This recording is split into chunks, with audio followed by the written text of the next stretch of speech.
Bonjour à toi visiteur et bienvenue dans la Forge pour cette petite vidéo Open the Box. J'ai en effet participé à un concours Facebook organisé par la boutique Uchronie Games, qui doit être basée sur Paris si je dis pas de bêtises, et j'ai eu la chance donc de recevoir un Battle Group Trollbloods, un livre de règles Primal, un gros livre de règles Primal, et aussi un pack de cartes.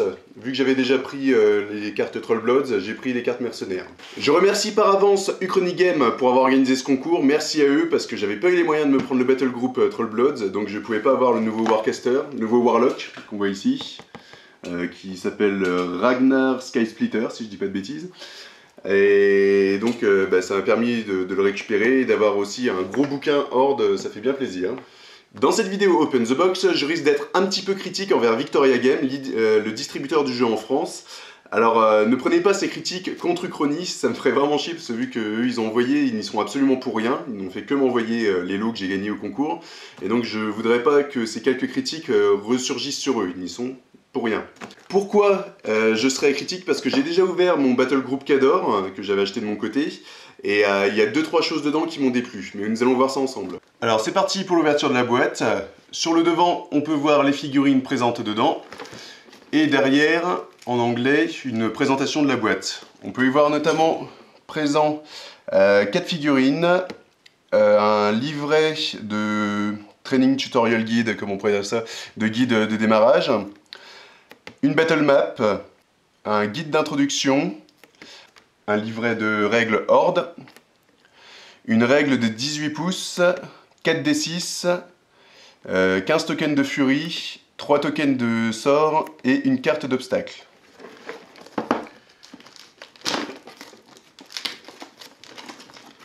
On ouvre le bébé.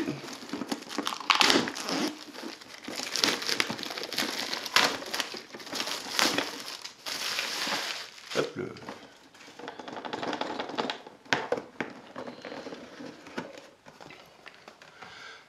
Alors, ouverture et première mauvaise surprise, je trouve, à la place du guide d'introduction de faction, on se retrouve avec un papier nous indiquant de télécharger le guide de présentation de faction en anglais sur le site Victoria Games.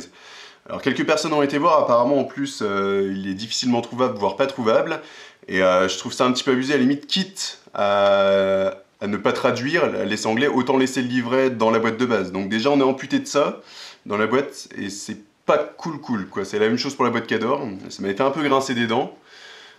Moi je connais l'historique parce que j'avais acheté les livres de faction dans l'édition précédente, et je pense que le fluff a pas énormément bougé. Pour quelqu'un qui démarre, qui débute totalement l'univers et qui veut en apprendre un peu plus sur son armée, c'est un beau pied de nez quand même quoi. Ensuite on a une map. Alors une map dans un papier un peu glacé, très sympathique. Hop là.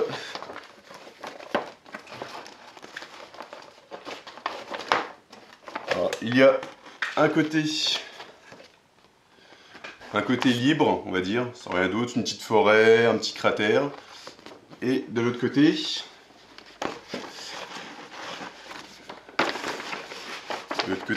des éléments pour apprendre à jouer avec le guide de tutoriel, le guide de démarrage. Alors je trouve que c'est une excellente initiative, parce que ça fait une petite map pour pas cher pour quelqu'un qui n'a pas encore fait de décor. En plus c'est au format Rumble, je crois que c'est un nouveau format en MK3. Donc c'est plutôt une très bonne initiative. Ça serait une meilleure initiative si on avait le guide qui allait avec ça. Alors je ne l'avais pas dans la boîte Khador, je suppose qu'il n'est pas là non plus, on va regarder. Mais il n'y a pas le guide qui explique comment démarrer avec cette map. C'est une très bonne idée, donc je pense qu'en VE ils doivent être très contents, et pour nous, moi je connais le jeu, donc une fois de plus, ça ne m'atteint pas énormément, mais j'imagine toujours des débutants à qui je pourrais conseiller la boîte, ils tombent là-dessus, ah oui on a une super map, mais on n'a pas le guide d'introduction, le guide de démarrage. Ça fait encore un peu mal aux fesses, je trouve. Ensuite, un livre de règles.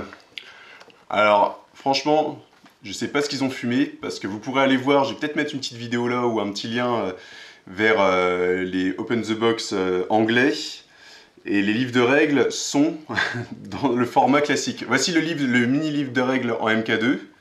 Voilà, donc dans un format lisible, je puis dire. Et le MK3. Donc, déjà, on peut voir que c'est quand même plus petit. bien plus petit, alors que le livret MK3, je crois, est au même format que MK2. Et surtout, alors là, c'est que mon avis, il y a certaines personnes qui m'ont dit que c'était lisible, donc par honnêteté, je vais dire que il y en a que ça dérange pas, il y en a même qui préfèrent visiblement. Pour ma part, moi je trouve ça beaucoup moins pratique et intuitif, quoi. Parce que des fois on a certaines règles qui sont condensées sur la page en plus petit et donc qui sont réparties sur plusieurs pages. Je trouve ça franchement un peu abusé. On a un peu l'impression, c'est ce que disait une personne sur le forum Battle Group, que ils avaient le livret au format classique et ils l'ont imprimé au format comme ça. Donc ça fait un petit peu chier, je l'avoue, mais bon, voilà. C'est tout. Au moins c'est lisible et au moins c'est en français. Et au moins il est présent. Donc on peut toujours remercier quand même Victoria Game de faire la traduction et la distribution en France parce que grâce à eux, le jeu a pu se développer. C'est une bonne chose. Bon, après le livret en lui-même, en jetant un coup d'œil, déjà il y a plus de photos en couleur, les schémas sont sympas aussi. Il y a quelques couilles déjà au niveau des règles, je crois qu'il y a déjà pas mal d'errata avant même que le jeu soit sorti. Donc ce qui fait grincer aussi certaines dents. Moi je trouve, pour l'instant, de ce que j'en ai vu de la MK3, que c'est vraiment une bonne édition de War Machine. Et il y a plein de petits ajouts très sympas, comme le fait d'avoir des Warjack un peu plus autonomes, on peut en jouer davantage, c'est plutôt un point positif pour moi. Ouais. Ensuite, on passe alors à la règle. Bon pareil, hein, très bien, une petite règle 18 pouces pour ceux qui démarrent, ça sera utile. Pour les anciens, ils auront leur mettre en rouleur-dérouleur, et voilà. Les dés, toujours utile, quelques petits dés, ça mange pas de pain, surtout qu'à War Machine, en général, on a rarement besoin de plus de 2, voire 3 ou 4, mais bon, rarement au-dessus de 4. Des tokens, alors ça, je trouve que c'est vraiment une excellente initiative de leur part, parce que d'avoir quelques tokens, je vais vous les ouvrir. D'avoir quelques tokens, c'est toujours pratique. Alors nous, pareil, en tant que joueurs qui ont déjà un peu de bouteilles, on en a récupéré. Mais pour ceux qui débutent et qui n'ont pas du tout de tokens, ben, ne serait-ce qu'avoir les tokens de focus, c'est super, quoi. Je trouve franchement c'est une très bonne idée. Alors une petite interrogation tout de même, pour les sorts, souvent on a l'habitude d'écrire dessus les sorts, leurs effets, et là les tokens sont noirs, donc je doute qu'on voit vraiment bien ce qui soit marqué. C'est dommage, s'ils avaient fait en transparent un peu basique, ça aurait été un petit peu mieux je pense, mais bon. C'est vraiment accessoire, c'est vraiment anodin pour le coup, c'est pas une critique que je leur fais, parce que ça permet d'avoir des petits tokens pour démarrer, il reste toujours des tokens de faction à acheter à côté au besoin. Donc ça, vraiment, un gros point positif. Ensuite, nous avons les figurines. Alors, j'ai pas encore monté mon Battle Group Khador, j'ai regardé, comme je regarde ici, et très franchement, ça me semble d'être d'une plutôt bonne qualité pour un starter. Alors entendons-nous, ça reste un mélange résine plastique qui n'est pas exceptionnel. C'est voilà, si vous achetez une figurine neuve en métal ou en plastique récente, elle sera de meilleure facture. Maintenant, vu le prix de la boîte et vu le contenu en figurine, je trouve que c'est plutôt de la bonne qualité. Ils se sont même améliorés sur leur kit de démarrage. C'est-à-dire que là, en regardant même grossièrement, il y a toujours des lignes de moulage, mais elles sont beaucoup moins présentes. Le plastique semble mieux défini aussi. Enfin, le plastique résine, je sais pas exactement c'est quoi comme matière, mais il semble mieux défini. Il n'y a pas de gros trucs choquants. Dans l'ensemble, je pense que ça va être plus agréable à monter et moins désagréable à ébarber, etc. On peut voir aussi les Warbest. Alors, je vais pas tout sortir pour vous faire le détail, mais bon, c'est velu, il y a du monde, quoi. Nous avons aussi les cartes. Alors, les cartes un peu en vrac, mais les cartes quand même. Alors les nouvelles cartes, Troll Impaler, Troll Axer, le Troll Bouncer et les deux cartes pour le Warlock. Normal. Donc ce nouveau Warlock. Alors pareil, il y a quelques personnes qui se sont plaintes que les cartes ne soient pas en anglais dans la boîte. Notamment pour ces nouveaux Warlock, nouveaux Warcaster, dans la mesure où ils ne sont pas non plus dans les decks de cartes qu'on peut acheter. Parce qu'on peut acheter des decks de cartes en VO et en VF, et apparemment ils ne sont pas dans les decks de cartes. Pour ma part, ça me choque pas vraiment, parce qu'on est en France, et donc du coup, tous les jeux, quand on achète français et que ça a été traduit, on n'a pas les cartes en anglais. Donc, moi personnellement, ça me choque pas, mais après je peux comprendre, surtout pour nos amis belges, je crois, qui jouent beaucoup avec des cartes anglaises, parce que les Flamands, si je dis pas de bêtises, je vais peut-être me faire taper dessus par les Belges, les Flamands ou les Wallons, l'un des deux ne parle pas français et utilisent des cartes en anglais exclusivement. Donc voilà. Bon, peut-être une petite faute, mais bon, pareil, assez limite, quoi. c'est pas trop un souci. Ça, c'est plutôt pas mal. Alors j'ai essayé de plier avec Ador, j'ai fait un peu n'importe quoi. La carte est dure, elle est pas pré-pliée. Donc faites bien attention. En fait, c'est pour faire un petit muret. Un petit muret à poser sur votre tapis de jeu. Alors pareil, ça casse pas trois pattes à un canard. Vous connaissez, j'adore les décors. Donc moi, forcément, je m'en servirais pas forcément. Mais pour démarrer, pour un débutant, je trouve que c'est vraiment une bonne idée, quoi. Ça coûte pas grand-chose. Si on fait gaffe en pliant bien, à mon avis, ça nous fait un joli petit muret pour pas cher. Et ça le fait, voilà. C'est plutôt un point positif aussi. Alors que dire de l'ensemble de ce Battle Group? Déception quand même sur les livrets, le fait de ne pas avoir le livret d'introduction de faction et le livret de démarrage. Une déception pas forcément pour moi, mais j'ai conseillé cette boîte, vu que je m'occupe dans l'association où je travaille de l'initiation des jeunes. Je l'ai conseillé la boîte parce que je trouve que le contenu il est vraiment nickel. Et je me dis, voilà, c'est des jeunes, c'est peut-être leurs parents qui vont acheter ça, ils vont ouvrir la boîte, ils vont voir qu'il manque de livret, et je passe un peu pour un glandu, donc c'est vrai que ça m'est resté un peu en travers.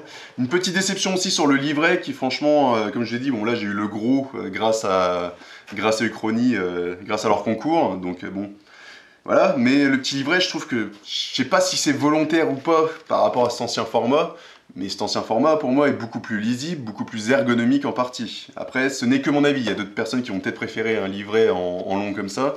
Moi, je trouve que quand il y a des grosses illustrations, parfois, on a un peu de mal à voir, la règle et dispatcher sur plusieurs pages, et donc c'est pas forcément très heureux, quoi.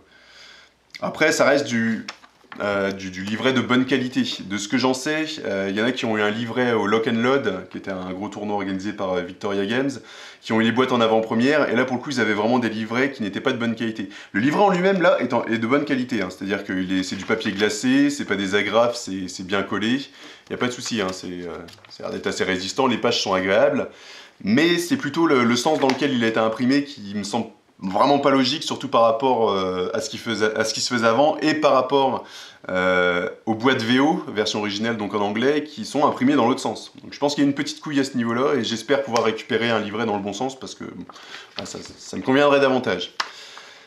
Et ben voilà pour le tour, vraiment un bon produit quand même, je continue à le conseiller. Je continue à le conseiller, même s'il manque quelques petits livrets. Je sais pas si on va pouvoir les récupérer, mais je continue parce que ça fait quand même un bon package de départ entre les figurines, les dés, les tokens. Pour un joueur qui veut commencer, et ben malgré tout, je continue quand même à le conseiller. Il y a les règles, voilà, faut passer un petit peu au-dessus des choses qui manquent et se dire que on a quand même un bon produit de démarrage à un prix plus que correct. Là, ça fait quand même 3 Warbest légères et un Warlock. Je pense que on doit être habituellement plus dans les 70-80 € peut-être pour la même chose. J'ai pas exactement les prix en tête. Voilà, mais... Donc voilà, je conseille ce Battle Group, mais préparez-vous au fait que vous puissiez avoir un livret qui n'est pas forcément dans un format très, très logique et qui manque les livrets d'introduction et à la faction et le livret de démarrage pour jouer, quoi. Je pense que c'est surtout le livret de démarrage qui va manquer parce qu'il y a des gabarits dedans à découper, et pareil, même si on a tous, les joueurs qui ont déjà un peu de bouteille, les gabarits qu'il faut, et pour le petit jeune, il découpe son gabarit et ça lui fait un truc où il n'a pas besoin de rajouter des sous derrière, quoi. Et je comprends pas que ça n'a pas été laissé dans la boîte. Quitte à ce que ça soit pas traduit, à la limite, autant le laisser dans la boîte. Alors, je sais pas du tout comment ça se passe au niveau de Victoria Games, mais c'était pas très heureux de leur part. Alors après, d'après ce que j'en sais, ils ont eu quelques soucis au niveau des textes, ils les ont reçus très tardivement. Et du coup, est-ce que ça n'aurait pas été plus heureux d'attendre un petit peu et de peut-être fournir un produit complet et entièrement traduit plutôt que... Ou laisser peut-être un petit papier, il y en a qui avaient proposé ça sur le forum Battle Group une fois de plus, et c'est un petit papier en disant vous pourrez récupérer ce livret chez votre vendeur d'ici quelques temps, voilà, gardez, vous avez un numéro pour prouver que vous avez bien acheté le produit. Je sais pas. Mais je pense que ça aurait été préférable parce que... moi là je fais en open the box, mais je pense qu'il y a une paire de personnes qui ont dû être assez déçues à l'ouverture de la boîte, quoi. Des personnes qui s'attendaient pas à ces manques, ça a dû leur faire bizarre. Je remercie une dernière fois Uchronie Game pour m'avoir sélectionné, entre guillemets, enfin c'est le hasard. Je participe à beaucoup de concours, donc ça m'arrive de temps en temps de gagner. J'avais gagné une boîte, c'est la guerre des 5 armées, je crois, c'était pas avec Uchronie Game. Donc je les remercie une fois de plus pour organiser ce concours. Je participe assez régulièrement et ça m'enlève une belle épine du pied le fait d'avoir pu recevoir ce Battle Group plutôt que de l'acheter. Et vraiment, ils ont été rapides. Le proprio, j'ai pu discuter un petit peu avec lui en MP, et il m'a dit qu'il appréciait mes vidéos, donc peut-être affaire à suivre, peut-être que on va avoir l'occasion de reparler du Chronic Game sur la chaîne, ça serait pas mal pour moi, hein, voilà. J'ai déjà parlé, hein, si vous avez vu différentes interviews, vous avez pu voir que je n'ai rien contre le fait d'être sponsorisé, au contraire. Très bientôt sur la chaîne un tuto, le tuto que j'ai promis depuis un moment, il va même pas spécialement être long, mais j'ai eu pas mal d'empêchements, donc là j'espère pouvoir le sortir très prochainement. J'ai voulu faire cette petite vidéo très rapidement parce que pour coller à l'actualité, hein, coller à l'actualité de la nouvelle sortie, de la nouvelle version pour War Machine et Horde. Et aussi bientôt normalement un Hobby Life où je vais vous parler un peu de pognon, le pognon de YouTube Money. En fait c'est pas du tout de la YouTube Money dans le sens où j'ai démonétisé toute ma chaîne, petit spoiler. Et donc ouais, voilà, je vais vous parler de tout ça, de l'avenir de la chaîne je pense sur le prochain Hobby Life. Et voilà. Quant à moi, je vous dis à la prochaine. N'hésitez pas à partager la vidéo, n'hésitez pas à la liker, ça permet d'avoir une meilleure visibilité sur YouTube.